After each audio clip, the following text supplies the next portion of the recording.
Assalamualaikum warahmatullahi wabarakatuh. Selamat berjumpa lagi dengan saya dalam mata kuliah kita metodologi pembelajaran. Pada hari ini kita akan membahas terkait materi cooperative learning. Baik, karena tadi berasal dari dua kata, yang pertama yaitu kooperatif, yang kedua learning. Maka dalam hal ini, pertama, kooperatif itu sendiri adalah suatu strategi pembelajaran yang terdiri dari kelompok-kelompok agar dapat memaksimalkan belajar dan saling kerjasama. Maka dalam hal ini pembelajaran pasti dibuat dalam bentuk kelompok. Yang kedua, berasal dari kata learning. Learning itu kan belajar ya. Maka dalam hal ini dia berarti proses melalui pengalaman yang menyebabkan perubahan, baik itu dalam hal pengetahuan ataupun perilaku. Dalam hal ini perubahannya secara permanen. Jadi jika perubahannya itu tidak terjadi secara permanen, maka dalam hal ini belajarnya belum bisa dikatakan terlaksana. Secara garis besar, dua kata ini kalau kita gabungkan maka akan memberikan makna suatu model pembelajaran di mana siswanya itu belajar baik dalam kelompok kecil yang mempunyai keadaan berbeda. Dalam hal ini, siswa menyelesaikan tugas dalam kelompoknya dan setiap siswa harus saling bekerja sama, saling membantu untuk memahami materi pembelajaran. Jadi kelompok kecil yang digunakan di sini harus memang saling keterkaitan antara satu siswa dengan siswa yang lain. Maka hubungan antara beberapa siswa memang harus saling tolong-menolong. Tidak bisa antara satu siswa dengan siswa yang lain itu saling kerja sendiri-sendiri. Kalau hal ini terjadi, maka pembelajaran tidak akan pernah tercapai dengan maksimal. Ada beberapa unsur pembelajaran yang akan kita pelajari. Yang pertama, saling ketergantungan positif. Jadi unsur pembelajaran yang pertama ini kaitannya antara satu siswa dengan siswa yang lain harus saling merasa ketergantungan. Kemudian yang kedua ini adalah ada tanggung jawab perseorangan. Biarpun siswa itu digabung dalam satu kelompok, masing-masing siswa harus memiliki tanggung jawab yang sama. Jadi tidak tanggung jawab itu dalam satu kelompok ditanggung bersama, tapi baik itu dalam satu kelompok masing-masing siswa di antara 3 sampai 4 orang masing-masing memiliki tanggung jawab yang kemudian digabung menjadi satu kelompok sehingga menjadi tanggung jawab bersama. Berikutnya unsur pembelajaran yang ketiga yaitu adanya tatap muka. Jadi dalam hal ini dalam pembelajaran di kelas tidak memungkinkan kalau dalam satu kelompok ada satu siswa yang masuk ke dalam kelas kemudian ada siswa yang tidak masuk. Dalam hal ini juga pembelajaran yang terkait dengan tatap muka dalam satu kelompok, siswa itu harus saling bertemu. Jika dalam satu kelompok ada 4-5 orang, maka 4-5 orang ini harus bertemu mengerjakan tugas secara bersama-sama. Berikutnya, unsur pembelajaran yang keempat, yaitu adanya komunikasi antara anggota. Ketika siswa sudah membentuk kelompok, maka siswa ini harus saling berdiskusi. Tidak boleh ada siswa yang satunya pasif, diam, satunya aktif, berdiskusi. Tapi masing-masing siswa ini harus memberikan kontribusi yang sama. Dari 4 orang siswa tadi, keempat-empatnya harus mau mengeluarkan pendapat dan kemudian mau menjawab. Maka unsur pembelajaran yang kelima, adanya evaluasi proses kelompok. Jadi setelah siswa ini melakukan diskusi, maka di akhir harus ada evaluasi kelompok. Biasanya evaluasi kelompok dilakukan oleh guru secara klasikal. Dalam satu kelas misalnya ada 8 kelompok, maka guru melakukan evaluasi secara bersama-sama. Dalam hal ini, biasanya guru meminta 1 atau 2 kelompok untuk maju ke depan kelas. Biasanya, siswa yang dalam kelompoknya diminta untuk maju ke depan kelas, diminta untuk mempresentasikan hasil diskusinya dalam kelompok. Nah, siswa yang maju ke depan kelas juga tidak cuma 1-2 orang, tapi seluruh siswa yang ada dalam kelompok tersebut. Maka siswa itu saling memiliki tanggung jawab untuk memberikan evaluasi dalam materi yang sudah dipelajarinya. Berikutnya, cooperative learning ini memiliki beberapa tujuan. Ada 3 tujuan. Jadi yang pertama, ini ada hasil belajar akademik.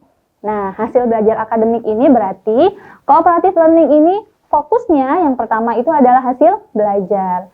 Hasil belajar di sini, karena memang dalam setiap pembelajaran ya, biasanya umumnya hasil belajar itu lebih difokuskan kepada prestasi akademik. Jadi nggak cuma siswa itu bisa mengerjakan soal dalam ulangan dengan benar, tapi juga siswa mampu menjelaskan kembali dalam diskusi, atau siswa juga mampu maju ke depan kelas, mengerjakan soal dengan benar.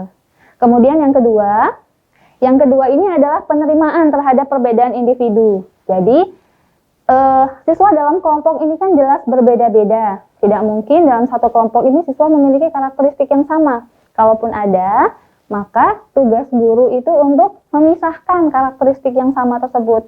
Jadi, siswa yang memiliki karakteristik yang sama mungkin sama-sama pandai, harus dipisah ke dalam kelompok yang berbeda, agar karakteristiknya berbeda, agar teman yang pandai bisa membantu teman yang kurang pandai. Kemudian tujuan yang ketiga yaitu adanya pengembangan keterampilan sosial. Nah, siswa dalam kelompok ini kan dituntut untuk banyak berdiskusi, banyak berkomunikasi, sehingga ada banyak keterampilan sosial yang bisa dikembangkan, bisa bertanggung jawab, bisa sopan santun, bisa saling menghargai, dan seterusnya. Jadi, tujuan pembelajaran ini bisa tercapai agar pengembangan keterampilan sosial itu juga bisa maksimal terhadap diri siswa masing-masing. Ada beberapa jenis-jenis cooperative learning. Dalam hal ini yang saya bahas ada 5. Mungkin mahasiswa bisa menambahkan lebih ya, silahkan. Nah, yang akan saya bahas pertama kali yaitu ada teknik kancing gemerincing. Nah, kenapa disebut teknik kancing gemerincing? Nanti akan kita bahas. Yang kedua, yaitu ada lingkaran kecil, lingkaran besar. Berarti dalam hal ini nanti siswa akan dibuat menjadi sebuah lingkaran kecil, ada kelompok kecil, kemudian ada kelompok besar. Yang ketiga, ada metode jigsaw. Kemudian yang keempat, ada metode STAD. Yang kelima, ada metode 2 tinggal 2 tamu.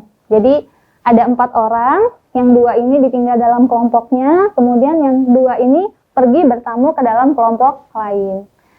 Nah, ada 5 tadi, akan kita bahas masing-masing sebagai berikut ini.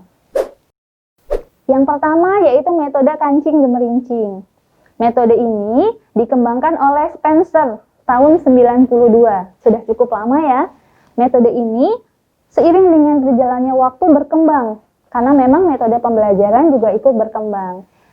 Teknik ini bisa digunakan dalam semua mata pelajaran, untuk semua tingkatan usia peserta didik. Jadi tidak hanya untuk siswa dalam kelas matematika, tapi juga dalam semua kelas, dalam semua jenjang pendidikan. Dalam hal ini juga, teknik pembelajaran kancing gemerincing, masing-masing anggota kelompok nantinya akan mendapatkan kesempatan untuk memberikan kontribusinya mereka tentunya ya, dalam mendengarkan pandangan dan pemikiran orang lain. Jadi, masing-masing siswa nantinya akan diberikan kesempatan yang sama untuk belajar. Berikutnya, yang kedua tadi ada lingkaran kecil dan lingkaran besar. Nah, apa yang dimaksud dengan metode ini? Pertama-tama metode ini dikembangkan oleh Spencer Kagan, jadi orang yang sama tadi ya, untuk memberikan kesempatan. Tujuannya agar siswa ini saling berbagi informasi. Jadi, kalau siswa memang memiliki ilmu yang berlebih, maka dia harus memberikan informasi kepada teman yang lain, saling berbagi. Pada saat yang bersamaan, jadi dalam satu kelompok, dalam satu waktu, ada banyak orang yang saling berbagi dalam satu kelas. Pendekatan ini bisa digunakan dalam berbagai disiplin ilmu. Ada ilmu sosial, ada ilmu agama, ataupun IPA, matematika, dan seterusnya. Biasanya, bahan pelajaran yang paling cocok digunakan adalah yang membutuhkan pertukaran pikiran dan informasi antar siswa. Jadi, materi yang membutuhkan diskusi banyak atau banyak diskusi ya, itu sangat dibutuhkan dalam materi ini. Nah, saya contohkan lingkaran kecil, lingkaran besar di sini. Ada sebagian siswa, kalau kelasnya tidak begitu besar ya, misalnya jumlah siswanya kurang dari 30, kita anggap sebagian siswa itu 15 orang. Sekitar 15 orang, dia berdiri sebagai lingkaran kecil, jadi melingkar dalam bentuk lingkaran kecil. Kemudian, mereka berdiri saling menghadap keluar, bukan menghadap ke dalam ya, menghadap keluar. Kemudian 15 orang sisanya membentuk lingkaran yang lebih besar, di luar lingkaran kecil tadi. Mereka menghadap ke dalam. Jadi 15 siswa di lingkaran kecil menghadap keluar, 15 siswa di lingkaran luar menghadap ke dalam. Maka mereka saling berhadap-hadapan. Kemudian mereka saling memberikan informasi Dalam waktu yang bersamaan, ada 15 orang yang saling memberikan informasi. Kemudian, siswa yang di luar ditukar ke arah jarum jam. Bisa 1 lompatan atau 2 lompatan, dan seterusnya. Sehingga, siswa pertama bisa mendapatkan informasi dari semua siswa yang berada di lingkaran luar. Begitu juga sebaliknya.